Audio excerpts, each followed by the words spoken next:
Poslanci, člani odbora za zdravstvo, bodo prihodnji ponedeljek odločali o noveli tobačnega zakona, ki je precej razburila slovensko javnost in to zelo upravičeno. Kako komentirate to dogajanje? Poslanci odločajo o tem, ali bomo zastrupljali Slovence še naprej in seveda imeli velike zdravstvene stroške. Podpis pod tak zakon je pravzaprav legalizacija nadaljevanja zastrupljanja slovenskega naroda. Kaj bi po vaši oceni moral v takem primeru narediti minister za zdravje? Minister za zdravje se mora odločno postaviti na stran zdravja, tobaka ne potrebujemo, verjetno bi ga bilo potrebno kar prepovedati, ne dovoliti še nadaljno uporabo. Kako pa sicer ocenjujete dogajanje v slovenskem zdravstvu? Zdaj je pač minilo nekaj mesecev, odkar ste zapustili mesto ministra za zdravje, pa vendar ažurno in dosledno spremljate dogajanje na tem področju. Kako ocenjujete razmere? Razmere ocenjujem kot dokaj kaotične, sicer pričakovane. Sindikati vladajo, politika. Sindikati so dosegli svoje standardi in normativi s kompetencami sester, to bo seveda veliko stalo, ampak zato se nihče ne sekira. Praktično nič ne govorimo o čakalnih vrstah in nič ne govorimo o izgubah bolnišnic. Oboje je bil moj prioritetni cilj.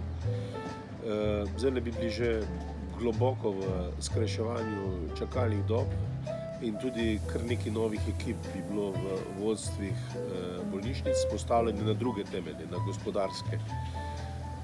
Bolnice je treba začeti voditi kot gospodarske družbe, če ne bo dolgoročno to metanje denarja v zdravstveni sistem brez dolgoročnega uspeha.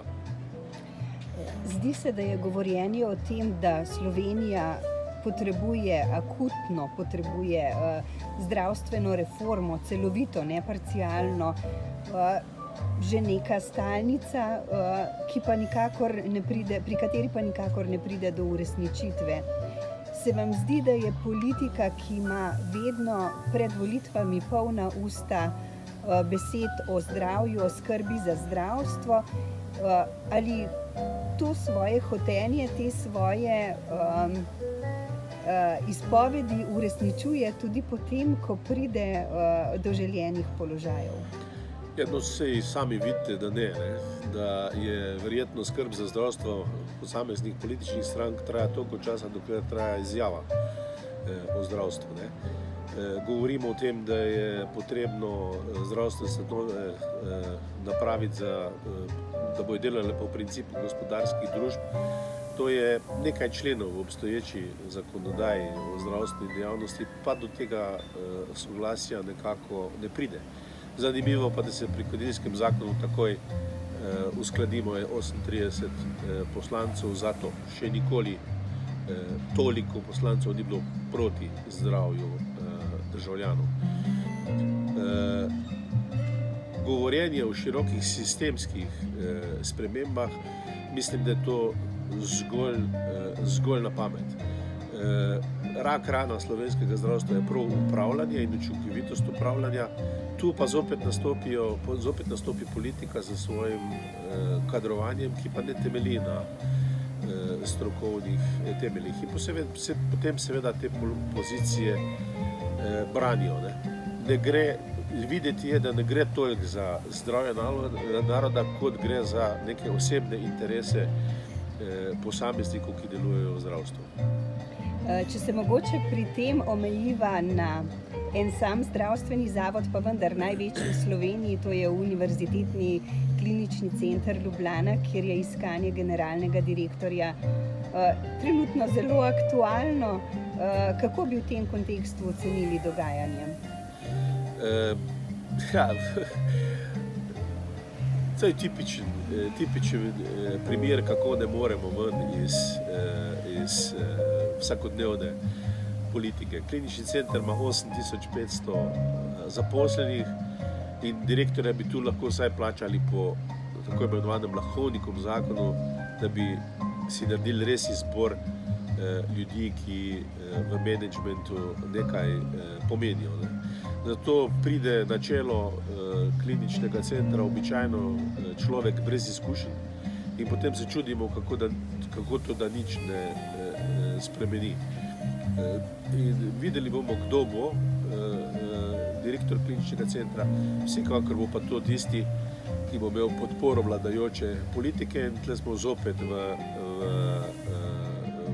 primežu znotraj strankarskega kadrovanja, ki pa poteka ne na nivoju predsednika vlade ali pa ministra, ampak na nižjem nivoju, na nivoju generalnih sekretarjev strank. Ti izbirajo kader.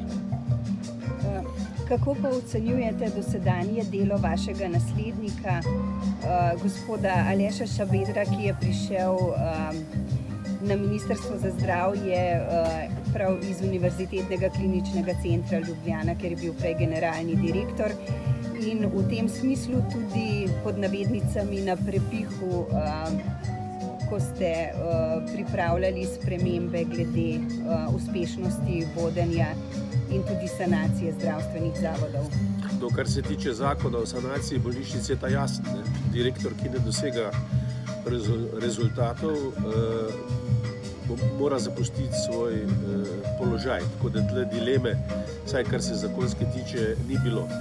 Kar se pa tiče mojega naslednika, je pa padel v nehvaležno močvirje. Tle mislim predvsem dogovor prejšnje vlade z vsemi tremi sindikati, ki je neuresničljiv. Razen z veliko dodatnega denarja, ki ga pa ni. In on se sicer hitro odziva, račun pa še pride. Trenutno ne vemo, koliko bo to stalo, računa se na preko 100 milijonov in me zanima, kje bojo ta denar dobili. Odziva se hitro, vprašanje pa če pravilno. Na to bo odgovorila prihodnost.